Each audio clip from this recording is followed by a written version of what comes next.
Distorted Fate. Written by Sylvac. Chapter 27. Light. No, you need to concentrate more on the actions and directions you want the spell to take. It's easy enough for a simple series of motions of sweeping, but to clean the entire floor you have to imagine it carefully, or the broom will run amok. Twilight said in an irritated tone as I practiced the Come to Life spell. While my progress with the spell was a bit slower compared to the last two spells I learned, I could still tell that something else was irritating Twilight today. Give me a break, Twilight, and why are you so bothered today? I asked. Bothered? What are you Twilight started to say before I interrupted her as I narrowed my eyes at her. I can tell by how your voice sounds. I'm fine. My plans for yesterday were crushed by a certain someone, let's just leave it at that. Twilight said. Let me guess, this was that certain someone. I said dryly, causing Twilight to snap her head at me as her eyes widened at what I said. How did you know it was Discord? He paid me a visit before he went to you. We had a talk, then as he left he mentioned your name. Blinking for a moment first, Twilight narrowed her eyes as she said, He didn't do anything to you, did he? He made balloons appear on me and they carried me off into the sky until Pinky found me. At first, Twilight just stared at me before she rubbed the sides of her head with her hooves as she said, He should know by now that he shouldn't be doing that to ponies, much less foals. I need to talk to Fluttershy about this. I guess yesterday didn't turn out as we both expected to be. Like anyone would expect to have balloons carrying them off, except Pinkie Pie. I said before a thought crossed my mind. Since I am having a hard time with the Come to Life spell, how about I just practice the spell during my free time and we move on to a new spell? I'm not sure that is a wise idea. The spell may go out of your control and with no unicorn on hoof to cancel it, it may cause some problems till one arrives. I will stick to simple and safe things, nothing big enough to cause harm. Giving me a skeptical look, Twilight asked, Really? What, you do not trust me? How about that rock climb? I know where this is going. I said, interrupting Twilight before she went on a rant about the stuff I shown the Crusaders. As I gave her a flat stare, I said, You make decision then, I got nothing else to say. How about a compromise? Twilight said, to which I just tilted my head at her. Oh right, you probably don't know the last word. How about instead, I teach you a simple spell that you can practice at home and you still practice the Come to Life spell here. Depends on the spell. So what is the spell that you want to teach me? It's a light spell, a very used... Why are you giving me that look? Twilight asked as I gave her a deadpan expression. Lighting up my home with its magic, I continued my look till Twilight said, The light spell has more applications than just that. It is easier to light up a region than it is to just use raw magic, and you can even focus it as a beam of light to illuminate certain targets. Oh, sorry about that, but maybe they should call it something else since magic makes our horns glow.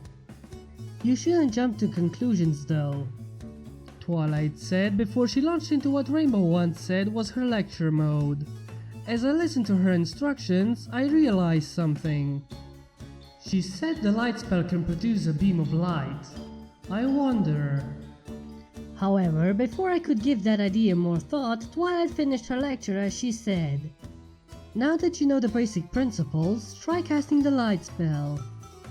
Giving Twilight a nod, I focused on my horn, pouring magic into it as I visualized my intentions for the spell. Looking at a nearby wall, I concentrated on the spell until a beam of light projected out of my horn, illuminating a small spot on the wall. Clapping her hooves behind me, Twilight said, Well done, Aether! You're progressing quite well still, but I believe you can practice that spell on your own time, unlike the Come to Life spell. Yes, Twilight, I get the point. Now get me some paper and a quill so you can get your next word. I said as I rolled my eyes, for I wanted to be able to excuse myself early to try something out with the light spell without being drained from all the magic practice. After the little language lesson, I managed to excuse myself from the rest of the magic lesson on account of feeling tired out from casting both spells. Instead of heading either to the clubhouse or home, I instead darted down an alleyway until I was certain that no pony would be able to see me. Looking around, I spotted a discarded box, upon which I tore off a small portion of it and laid it in the middle of the ground away from everything else. Drawing upon my magic, I concentrated as I charged up my horn before casting the light spell, a ray of light hitting the box fragment.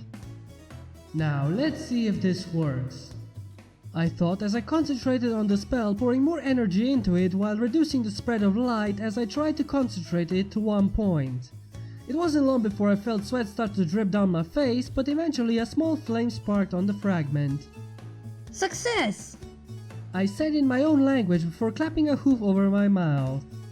Looking around, I saw no ponies coming in to investigate my little outburst. Letting out a sigh of relief, I stomped out the flame before tossing the fragment into a pile of trash. Returning to the streets with a smile on my face, I trotted down one without any destination in mind before I heard the familiar sound of wings buzzing. Looking around, I soon spotted the Crusader, Scootaloo buzzing her wings on top of her scooter as it carried along the wagon with the other two Crusaders in it. Within seconds, they came to a stop before me as Scootaloo said, "There you are, Aether! We've been looking for you!" You have? I said, tilting my head as I pondered what schemes the trio have for today. Yeah, we checked at the library, but Twilight said you weren't there, so we started searching for ya. Apple Bloom answered. "We need you for another day of extreme crusading!" Scootaloo said, upon which I shook my head as I figured that would only lead down to either me getting in trouble or getting hurt. Suddenly, an idea came across my mind, causing me to grin evilly as I said, Wait, I have a better idea than crusading. Better than crusading for our cutie marks? What is it?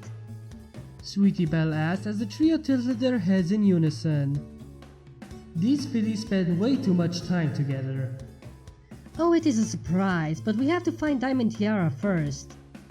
"Wait, why do you want to find her of all ponies?" Scootaloo said as her expression changed to one that spoke of absolute hostility while the other two took on more confused but still angry expressions. Yeah, especially after she made fun of you for being an orphan.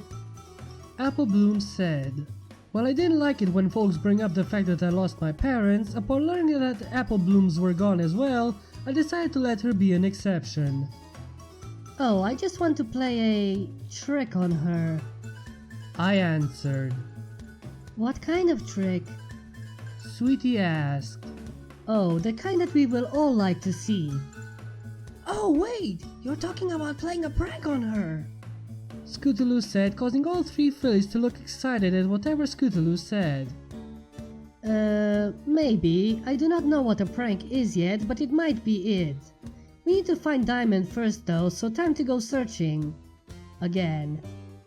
I said as I hopped into the wagon while putting my helmet on before Scootaloo started flapping her wings again. It wasn't long before we spotted her eating at some outdoor restaurant with her cohort. Before they could notice us, we quickly zipped into an alleyway where we stored our transportation before heading to a bush to hide. So, what do you have in mind? Apple Bloom quietly asked as I peered at the duo. Upon seeing that Diamond had a salad amongst her meal, my evil grin returned as I said, Oh, you will see soon. Just sit back and watch. "But I want to be part of the prank!" Scootaloo whispered. Me too. Apple Bloom said. Me three. Sweetie Belle chimed in, which caused me to roll my eyes before I turned my head towards them. I have to use a magic spell for the trick, and be quiet or we'll be caught. I whispered harshly, shutting the trio up, though they still pouted a bit at the fact that they couldn't be part of the prank. Turning my head back to the filly that had taken over the role of my tormentor, I concentrated on the light spell again, using the bush's leaves as cover for my magical aura as I focused a small ray of light onto her salad. Seeing a point on my target brighten up, I smiled as I poured more magic into the spell as the others watched me in action. At first, nothing happened except for Scootaloo complaining about how long it was taking until I saw a tiny fire come to life on the leafy salad. This got Scootaloo to stop complaining as the Crusaders leaned their heads forward to watch the next thing to happen. At first, the duo didn't notice the fire, appearing to be too caught up in their conversation based on how many times they started to laugh in what appeared to me as an arrogant manner. This worked to my favor though, as it allowed the fire to grow until eventually Diamond started to sniff the air, her head turning until her gaze laid upon her salad.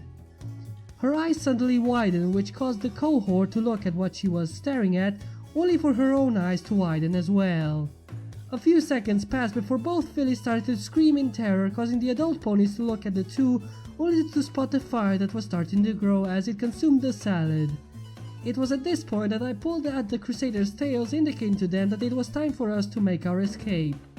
Upon returning to our transportation, we finally let out the laughter that we could barely restrain.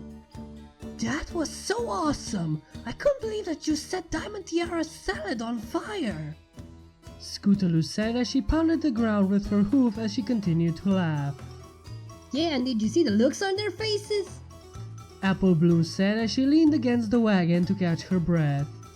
After laughing for a while, Sweetie Belle's face took on a look of fear as she asked, Wait, do you think we could get in trouble for this?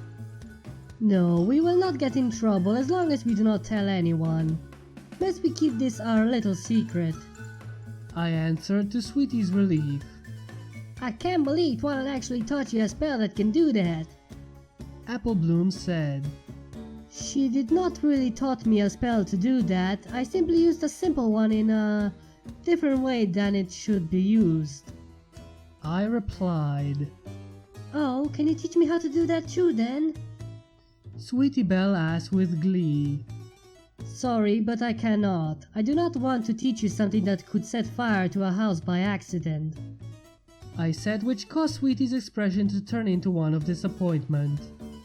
Well, we can still go crusading for our cutie mark, Sweetie Belle. Apple Bloom said, cheering Sweetie up. Taking a gulp, I hesitantly asked. So what do you have in mind for today then? We're going for our cutie marks in cliff diving! Scootaloo answered, causing me to take a look of horror upon hearing that. What is wrong with these fillies? Well, here we have another chapter of Distorted Fate. And if you liked it, hit that like button and subscribe, follow me on Discord and all my other social media.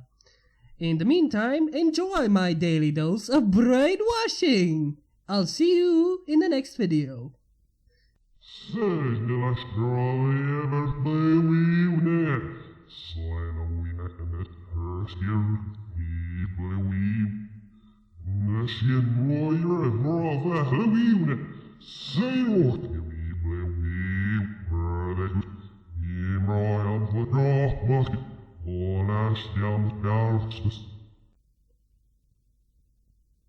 Bye!